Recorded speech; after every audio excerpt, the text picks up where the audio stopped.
Hello everyone, welcome to chemistry with Karan. आज हम अपनी बोर्ड की रिवीजन सीरीज को आगे बढ़ाएंगे और हम करेंगे स्टार्ट अपना chapter number 2 which is solutions and colligative properties. इसको मैं 3 पार्ट्स में कवर करूंगा, छोटे छोटे पार्ट्स, ताकि आपको पढ़ने में आसानी हो। चीज़ों को डायरेक्ट करूंगा, फॉर्मूले और ये सब चीज़ें आपको रिवाइज करवाऊंगा, जिससे आप इंपॉर्टेंट चीज़ें पेपर की कवर कर पाए। नोट्स इस चैप्टर के मैं आपको थर्ड वीडियो के बाद टेलीग्राम चैनल पे पोस्ट कर दूंगा। आप नीचे जाके उसको ज्वाइन कर सकते हैं। जो नए हैं चैनल को अभी सब्सक्राइब कर लो। चलो वीडियो को शुरू करते हैं। तो भाई हम इस चैप्टर में मेनली डील क्या करते हैं, we deal with liquid solutions. तो पहला सवाल शॉर्ट में अगर देखें कि भाई सॉल्यूशन क्या होता है। Solution is a homogeneous mixture of solute and solvent. Homogeneous का मतलब क्या है?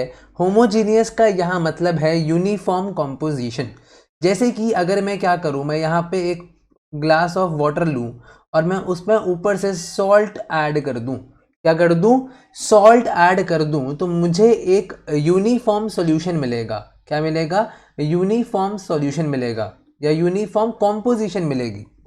मतलब हमको नमक और पानी अलग अलग नहीं दिखेगा, वो एकदम घुल मिल चुके होंगे। तो इस घुल मिलने वाले को क्या कहते हैं? होमोजीनियस। और इसको कहते हैं लिक्विड सॉल्यूशंस। अगर दो ही कंपोनेंट है तो हम पढ़ते हैं भाई बाइनरी सॉल्यूशन। क्या पढ़ते हैं हम? Binary solution. अच्छा, अब बात करते हैं कॉन्सेंट्रेशन ऑफ अ सॉल्यूशन क्या होता है। कॉन्सेंट्रेशन ऑफ अ सॉल्यूशन क्या होता है? कॉन्सेंट्रेशन को अगर मैं हिंदी में समझाना चाहूं आपको, तो हिंदी में आप समझोगे मिठास। मतलब कैसे? जैसे मैं बताता हूं आपको। अगर आपने क्या लिया, आपने वाटर लिया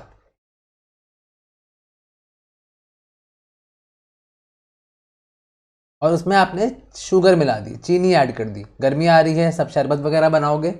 आपने वाटर लिया और उसमें शुगर मिला दी, तो आपको एक सॉल्यूशन मिल के आएगा। जैसे शरबत बन के आया, रूह अफ़ज़ा जिसे बोलते हैं,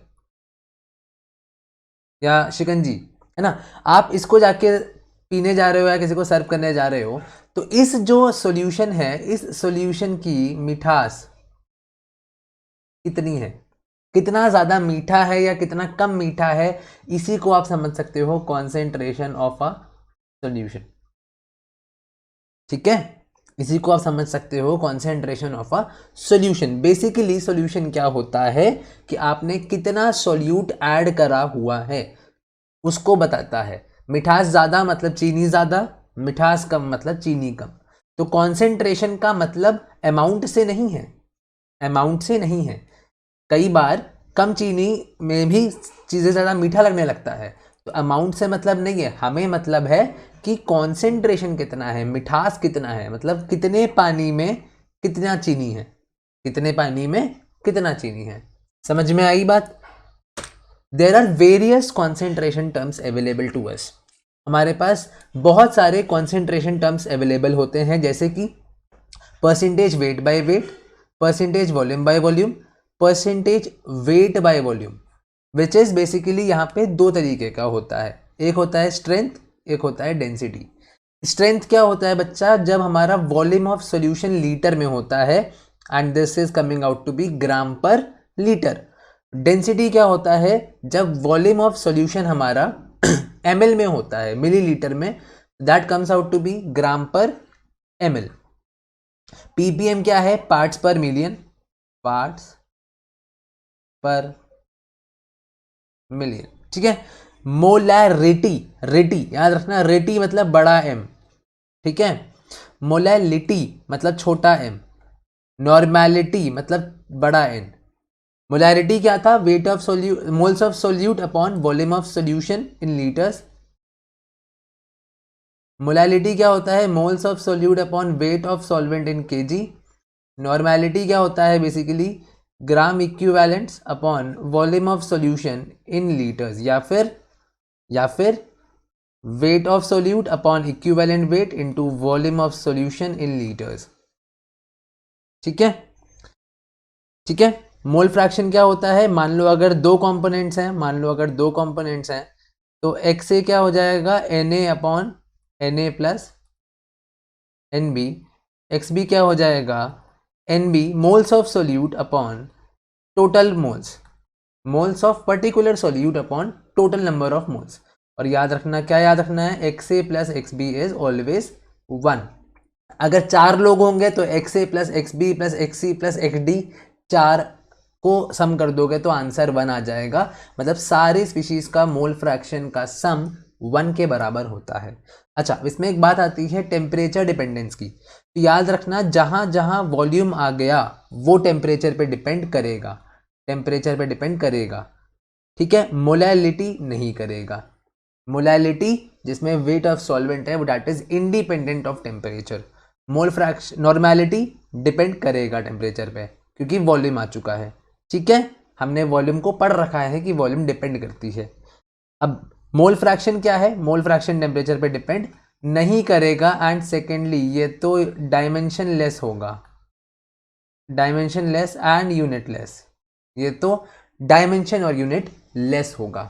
अच्छा, अब एक बहुत इंपॉर्टेंट कॉन्सेप्ट आता है, एक बहुत ही इंपॉर्टेंट कॉन्सेप्ट आता है जिसे बोलते हैं relation between normality and molarity. याद रखना बच्चों, normality is equal to molarity into N factor.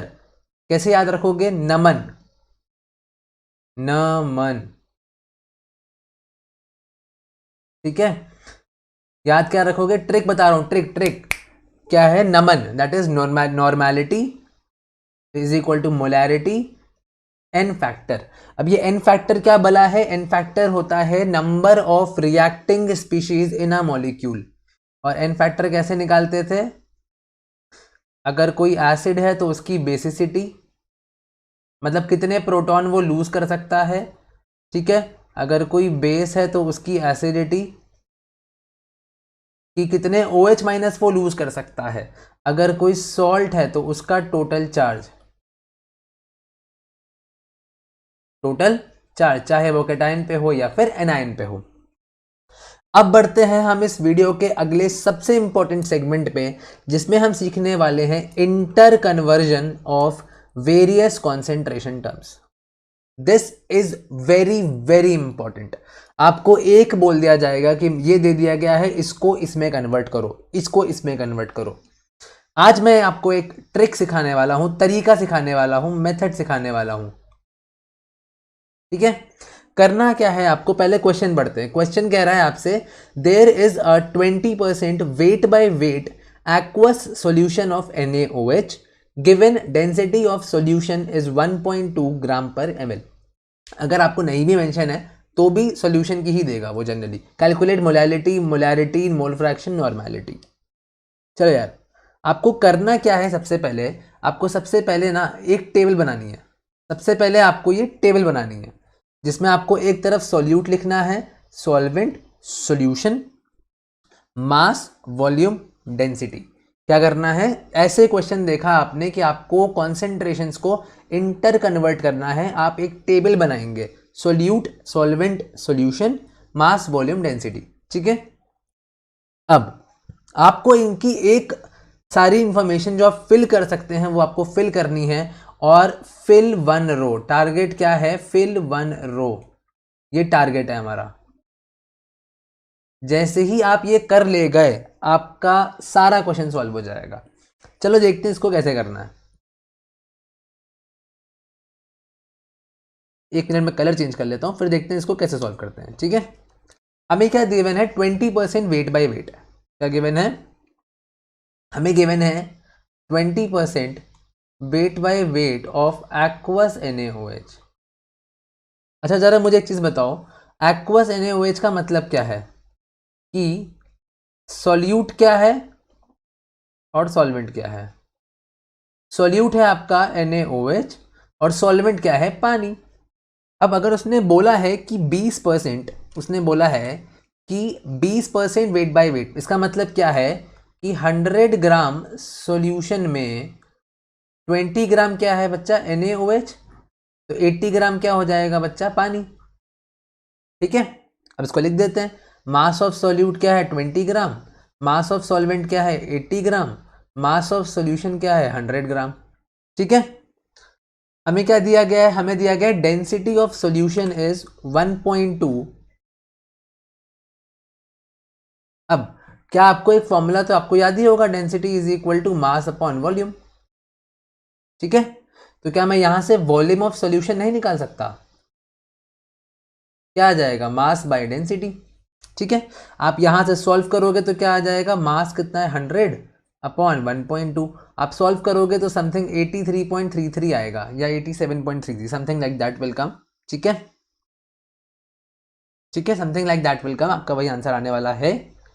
उसके बाद आपको ये सब पता है, आप कैलकुलेट कर लेना, मैं कैलकुलेशन पे नहीं जा रहा हूँ, आप कैलकुलेट करके देख लेना, ठीक है। मैं आपको कॉन्सेप्ट सिखा रहा हूँ, ठीक है। अब इसके बाद कोई ऐसा कॉन्सेप्ट या कोई ऐसा क्वेश्चन नहीं है जो आप सॉल्व ना कर पाओ। आपके पास एक रो भी फिल हो चुकी है, आपके पास एक कॉलम भी फिल हो चुका है ना, एक रो एंड एक column, fill 1 row and 1 column. अब आपके पास एक रो भी फिल हो चुकी है और एक कॉलम भी फिल हो चुका है। अब आप सारी चीजें आप इसकी सॉल्व कर सकते हो। देखो कैसे, आपको पहला क्वेश्चन पूछा गया था मोलैरिटी, वो क्या होता है, moles of solute upon volume of solution in litre. मैं मोल्स ऑफ NaOH भी निकाल लेता हूँ, मैं मोल्स ऑफ वाटर भी निकाल लेता हूँ। क्या हो जाएगा, वेट अपॉन मोलिकुलर वेट या molar mass, that is 20 upon में 40 होता है NaOH का। वाटर कितना है हमारे पास 80 ग्राम अपॉन ये कितना है हमारे पास 18 ग्राम पर मोल, मोलर मास होता है। हमारे पास दोनों मोल्स आ चुके हैं। अब यहाँ पे अगर मुझे मोलैरिटी ऑफ NaOH निकालना हो तो क्या लिखेंगे हम लिखेंगे N of NaOH divided by volume of solution, हमको पता है 83.33, ये ml में है तो यहाँ पे 1000 से मल्टीप्लाई, आंसर आ गया, बढ़िया बात। अब हम निकाल लेते हैं यार मोलैरिटी, छोटी m जो है, छोटी m, ठीक है। वो क्या हो जाएगा, वेट ऑफ या फिर moles of NaOH, moles of NaOH upon weight of solvent, क्या है weight of solvent, that is 80 gram, 80 into 1000, ठीक है। अब हम निकाल लेते हैं यार मोल फ्रैक्शन, दोनों मोल्स आपको पता है, आप आराम से निकाल सकते हो यार, ठीक है, आपको दोनों पता है। अच्छा, अब आपको निकालना है नॉर्मेलिटी। हमने बोला नॉर्मेलिटी इज इक्वल टू क्या होता है, मोलैरिटी इंटू में n फैक्टर।